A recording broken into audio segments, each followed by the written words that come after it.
Hello friends, welcome back to this channel. दोस्तों, इस video में हम लोग रोल्टा इंडिया लिमिटेड के ऊपर बात करेंगे, लेकिन शुरू करें उससे पहले आपसे दो रिक्वेस्ट करना चाहूँगा। पहली रिक्वेस्ट, अगर आपको डीमैट अकाउंट ओपन कराना है तो डिस्क्रिप्शन बॉक्स देखिएगा, आपको एक लिंक मिल जाएगा, उसे क्लिक करके आप सिंपल तरीके से अपस्टॉक में अकाउंट ओपन करा सकते हैं। दूसरी रिक्वेस्ट ये है आपसे कि अगर आप इस चैनल को फाइनेंस मार्केट को फर्स्ट टाइम देख रहे हैं तो सब्सक्राइब करके बेल आइकन को हिट कर लीजिए, ताकि आपको किसी भी वीडियो की नोटिफिकेशन मिस नहीं हो और आप सबसे पहले देख पाएंगे। तो रोल्टा इंडिया लिमिटेड के अंदर फ्राइडे को ट्रेडिंग में क्या हुआ, सबसे पहले हम उसको जानेंगे। देखिए 7.95 की ओपन प्राइस थी, ये अपर प्राइस बैंड लगा था और 7.25 का लो बनाता है पूरे इंट्राडे में, और फाइनली 7.95 के ऊपर ही बंद भी हुआ। यानी अपर सर्किट के ऊपर ओपन होने के बाद लोअर सर्किट हिट करता है, कुछ देर तक लोअर सर्किट लगा रहता है, फिर इसके बाद धीरे धीरे अपर सर्किट लग जाता है। इस बीच अगर आप देखें तो 63,23,688 शेयर्स ट्रेड हुए, जहां पे 72.07% की डिलीवरी उठाई गई। कंपनी की मार्केट कैप है 131.88 करोड़ रुपए, एक पेनी शेयर है, आप देख सकते हैं। और आपको बताना चाहूँगा, इस कंपनी का 52 वीक लो है 3.15 का और 52 वीक हाई है 7.95 का। बीएससी के ऊपर आप देखें तो total number of shares trade हुए 22,21,019 शेयर्स, जहाँ पे 63.55% की डिलीवरी है।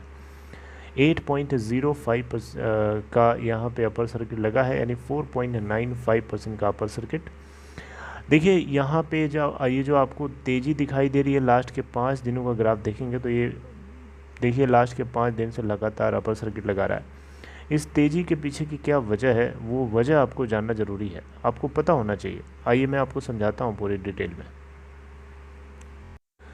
तो दोस्तों, इंडियन एक्सप्रेस की एक आर्टिकल है, उस आर्टिकल के जरिए आपको समझाने की कोशिश कर रहा हूँ। देखिए एक्चुअली में कहानी क्या है। रोल्टा इंडिया लिमिटेड एक मल्टीनेशनल आईटी सर्विस कंपनी है इंडिया की। तो एक्चुअली में हुआ क्या है कि रोल्टा इंडिया लिमिटेड के अंदर 200 कुछ एम्प्लॉयज़ काम करते हैं। तो एम्प्लॉयज़ के एक ग्रुप, मतलब एम्प्लॉयज़ का अपना एक ग्रुप है, ऐसे लोगों का, ऐसे एम्प्लॉयज़ का ग्रुप है इनके अंदर जो जिन लोगों को सैलरी को लेकर के कुछ कंसर्निंग पॉइंट है। इसमें से एक एम्प्लॉय का नाम सबसे टॉप पे आता है, जिनका नाम है दिनेश गुप्ता। जी हाँ, आप यहाँ देख सकते हैं दिनेश गुप्ता। तो दिनेश गुप्ता लगभग 10.42 लाख जो है सैलरी का इनका कुछ डिस्प्यूट चल रहा था कंपनी के साथ, जिसके चलते इन्होंने नेशनल कंपनी लॉ ट्रिब्यूनल के अंदर एक एप्लीकेशन फाइल कर दिया था 13 मई 2021 को। ठीक है, और 13 मई नहीं, बेसिकली ये एप्लीकेशन पहले की फाइल करी गई है। 13 मई 2021 को national company law tribunal admit कर लेता है इस केस को, और एक interim resolution professional IRP appoint कर देता है वंदना गर्ग। ये वंदना गर्ग कौन है? वंदना गर्ग बेसिकली एक इंटरिम रेजोल्यूशन प्रोफेशनल अपॉइंट की गई हैं इस कंपनी के इंसॉल्वेंसी प्रोसीडिंग्स को चलाने के लिए। देखिए यहाँ पे प्रमोटर जो है इस कंपनी का, जिनका नाम है कमल के सिंह, प्रमोटर बिल्कुल भी इसके खिलाफ है। प्रमोटर नहीं चाहते हैं कि कंपनी को इंसॉल्वेंसी प्रोसेस से गुजारा जाए। कंपनी को ये चाहते हैं कि ये जो डिस्प्यूट है, इनके पर्सनल डिस्प्यूट्स हैं इस कंपनी के एम्प्लॉयज़ के साथ, वो डिस्प्यूट ये खुद सेटल कर लेंगे। ठीक है, IBC के सेक्शन 12A को यूज़ करके। ठीक है, और इस तरीके से इन्होंने कोशिश भी करी सेटल करने की। दिनेश गुप्ता से इनका मैटर जो है सेटल हो गया, लेकिन फिर यहाँ तक केस रुकता नहीं है। ये केस अभी भी नेशनल कंपनी लॉ ट्रिब्यूनल के अंदर इंसॉल्वेंसी प्रोसीडिंग्स चलाए जाने के लिए रिटन है, और इंटरिम रेजोल्यूशन प्रोफेशनल वंदना गर्ग इसके लिए पूरी तरीके से तैयारी बना रही हैं। और वंदना गर्ग जो है कमल के सिंह के खिलाफ हैं, यानी कमल के सिंह की तरफ से जो अप्रोच किया जा रहा है इस कंपनी को बाहर निकालने के लिए इंटरिम रेजोल्यूशन इंसॉल्वेंसी प्रोसीडिंग से, ये बिल्कुल भी नहीं चाहती हैं कि ऐसा हो, क्योंकि ये बिल्कुल चाहती हैं कि ऐसा हो कि इसके ऊपर कार्रवाई हो। क्योंकि इनका मानना है, इनका स्टैंड पॉइंट ये है कि इस कंपनी ने बहुत सारे लोगों के इस कंपनी ने बहुत सारे लोगों को पेमेंट नहीं किए हैं, जिसके चलते बहुत लोगों का कर्जा इसके ऊपर बाकी है। तो अगर इंसॉल्वेंसी प्रोसीडिंग्स चलाई जाएंगी तो बहुत सारी चीज़ें छुपी हुई हैं, वो सब बाहर निकल के आएंगी। ऐसा इनका स्टैंड पॉइंट है वंदना गर्ग जी का।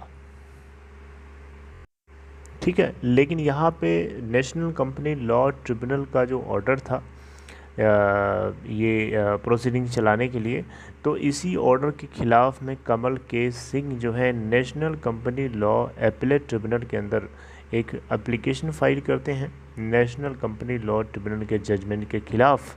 और फिर फाइनली होता क्या है, फिर फाइनली होता ये है कि national company law appellate tribunal जो है NCLT के पास किए हुए ऑर्डर को साइड स्टे लगा देती है, साइड नहीं करती है बल्कि उसको ऊपर रोक लगा देती है। और 28 जून के आसपास, यानी 28 जून को ही शायद है, 28 जून को national company law appellate tribunal जो है इसी मुद्दे के ऊपर अपनी जांच करके सुनवाई करेगा। सुनवाई करने के बाद पता चलेगा कि क्या आगे होना है। देखिए यहाँ पे एक चीज़ तो साफ है कि 2 जून को, आई थिंक 2 जून को दिनेश गुप्ता ने एक सेटलमेंट पिटिशन भी फाइल किया था उसी ट्रिब्यूनल के अंदर, और ये लिखते हुए कि इनका जो अर्स्ट वाइल प्रमोटर कमल के सिंह के साथ जो डिस्प्यूट था वो सेटल हो चुका है। लेकिन यहाँ पे इस बात की भी लड़ाई है कि ये कंपनी के पास लगभग 7,500 करोड़ रुपए का टोटल डेट है, कर्जा है, जिसमें सिक्योर्ड और अनसिक्योर्ड दोनों तरीके के कर्जे शामिल हैं। ठीक है, तो ये बात का खुलासा तभी होगा जब इसके ऊपर प्रोसीडिंग्स चलाई जाएंगी, इसके ऊपर रिसर्च और R&D किया जाएगा, यानी रिसर्च एंड डेवलपमेंट किया जाएगा। अब इसके ऊपर अब एपीलेट ट्रिब्यूनल जो है अपने लेवल से सुपरवाइज़ करेगी, तभी पता चलेगी कि क्या एक्चुअली में हकीकत है, क्या नहीं है। तो एनी हाउ कमल के सिंह नहीं चाहते हैं कि इस कंपनी के साथ इंसॉल्वेंसी प्रोसीडिंग्स चलाई जाएं। वो इस बात को लेकर के बहुत ही ज़्यादा अनसिक्योर फील कर रहे हैं। ठीक है, तो ये अनसिक्योर फील करना कहीं ना कहीं इस बात को दिखाता है कि आप कहीं ना कहीं से गलत हैं, जिसके चलते यहाँ पे आपको प्रोसीडिंग्स होती हुई दिखाई दे सकती हैं।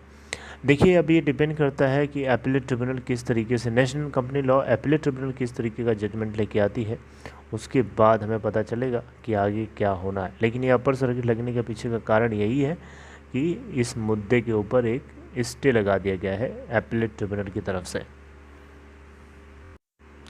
देखिए 28 जून 2021 को तैयार रहिएगा, इसके ऊपर मैं आपको डेफिनेटली बताऊंगा। ये एक IT बेस्ड कंपनी है, मल्टीनेशनल कंपनी है, 200 एम्प्लॉयज़ काम करते हैं इसके अंदर। देखते हैं कि क्या आगे जजमेंट आता है, किस तरीके की प्रोसीडिंग्स होती हैं, बहुत ही इंटरेस्टिंग होगा। तो ये छोटी सी वीडियो आई होप कि आपको पसंद आई, I hope you like it. अगर आपको ये कंटेंट अच्छा लगा दोस्तों तो प्लीज़ लाइक कर सकते हैं। बाकी आप डिस्क्रिप्शन बॉक्स में लिंक है, उसे क्लिक करके आप स्टॉक में अकाउंट ओपन करा सकते हैं। See you, meet you next time with next video. Till then take care.